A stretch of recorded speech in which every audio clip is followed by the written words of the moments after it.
अस्सलामुअलैकुम एवरीवन। मैं उम्मीद करती हूँ इंशाल्लाह आप सब ठीक होंगे। अल्लाह ताला आप सबको अपने हिफ्ज़ व ईमान में रखे।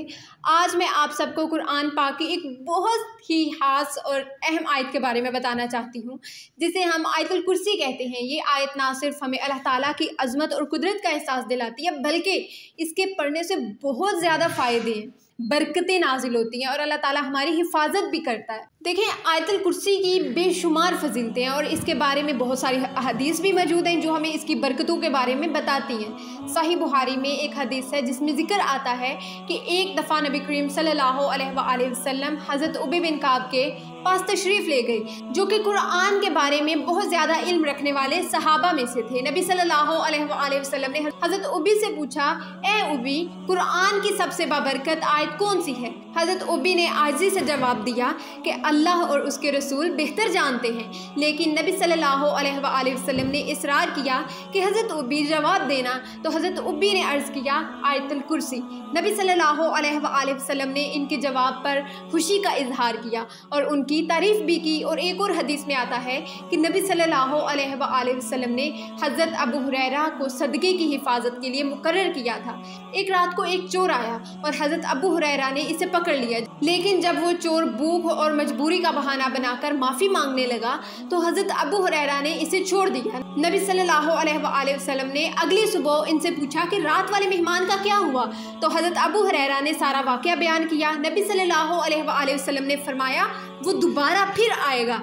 अगली रात फिर वही चोर आया और हज़रत अबू हुरैरा रज़ियल्लाहु ताला अन्हु ने इसे दोबारा पकड़ लिया, मगर इसने दोबारा फिर रोना धोना डाला और माफ़ी मांगने पर हज़रत अबू हुरैरा को रहम भी आ गया और उन्होंने फिर इसे छोड़ दिया। नबी सल्लल्लाहु अलैहि वसल्लम ने फिर पूछा और बताया कि वो दोबारा फिर आएगा। तीसरी रात हज़रत अबू हुरैरा ने जब चोर को दोबारा पकड़ लिया, इस बार चोर ने देखा कि वो छूटने वाला नहीं है, इस बार वो बच नहीं सकेगा, तो इसने हज़रत अबू हुरैरा से कहा, क्या मैं तुम्हें एक ऐसी बात ना बताऊं जो तुम्हारे लिए बहुत ही हमेशा फ़ायदेमंद हो? तो हज़रत अबू हुरैरा ने पूछा, क्या बात है? तो चोर ने कहा, जब तुम रात को सोने जाओ तो आयतुल कुर्सी पढ़ो, इससे तुम्हारी हिफाजत के लिए अल्लाह ताला एक मुहाफिज फरिश्ता भेज देगा और तुम्हें कोई नुकसान नहीं पहुँचेगा। हज़रत अबू हुरैरा ने चोर की ये बात सुनी और इसे छोड़ दिया। अगली सुबह जब नबी सल्लल्लाहु अलैहि वसल्लम से मुलाकात हुई तो हज़रत अबू हुरैरा ने सारा वाक़या सुनाया। नबी सल्लल्लाहु अलैहि वसल्लम ने फरमाया, उसने तुम्हें सच कहा मगर वो आदि झूठा है, क्या तुम जानते हो वो कौन था?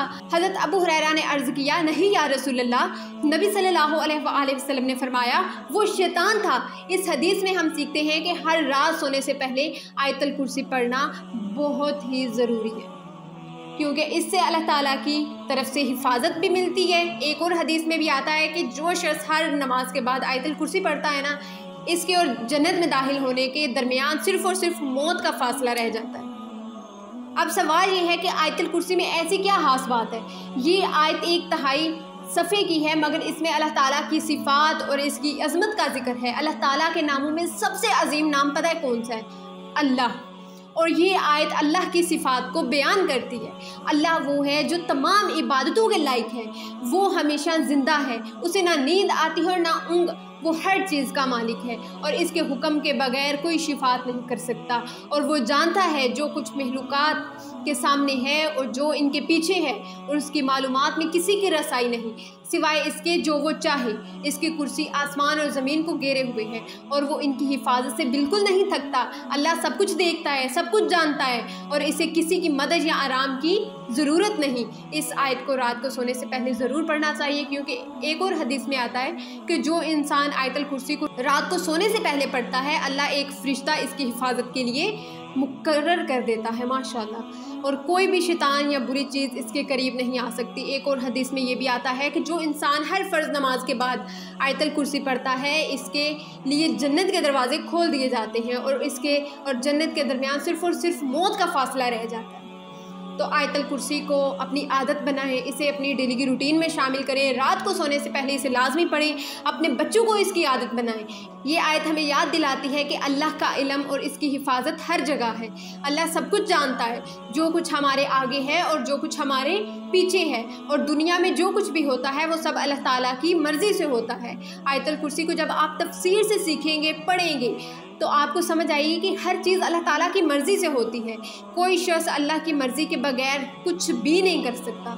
इसलिए हमें अपने तमाम मामलात अल्लाह ताला के हवाले कर देने चाहिए, क्योंकि वो सबसे बेहतरीन मददगार और हिफाजत करने वाला है। मुझे उम्मीद है कि इंशाल्लाह आप सब लोग आयतुल कुर्सी को अपनी ज़िंदगी का हिस्सा भी बनाएंगे और अपने बच्चों को भी सिखाएंगे और इसकी बरकतें हासिल करेंगे। आप लोग खुद देखेंगे कि आपकी लाइफ में कैसे कैसे चेंजिंग्स आएंगे। अपने बच्चों को सिखाएं, खुद भी सीखें और रात को लाजमी इसे पढ़कर सोएं। जहाँ भी आप लोग ज़्यादा रहते हैं आप वहाँ आयतुल कुर्सी की एक तस्वीर लगा लें। आते जाते जिसकी भी नज़र पड़ेगी वो पढ़ता रहेगा और लगाने वाले को भी सवाब होगा और पढ़ने वाले को भी सवाब होगा और अल्लाह ताला की बहुत सारी बरकतें और रहमतें आप पर नाजिल भी होंगी इंशाल्लाह। तो इसी के साथ अपने मेज़बान ज़ुलेहा इश्तियाक़ को इजाज़त दीजिए। अपनी दुआओं में याद रखिएगा और अगर आपको ये वीडियो अच्छी लगी है तो इसे लाइक करना, शेयर करना तो बिल्कुल भी नहीं भाई भूलना। So please subscribe my YouTube channel and follow me on Instagram for more such a beneficial reminder. इंशाल्लाह मिलते हैं नेक्स्ट वीडियो में, तब तक के लिए अल्लाह हाफिज़।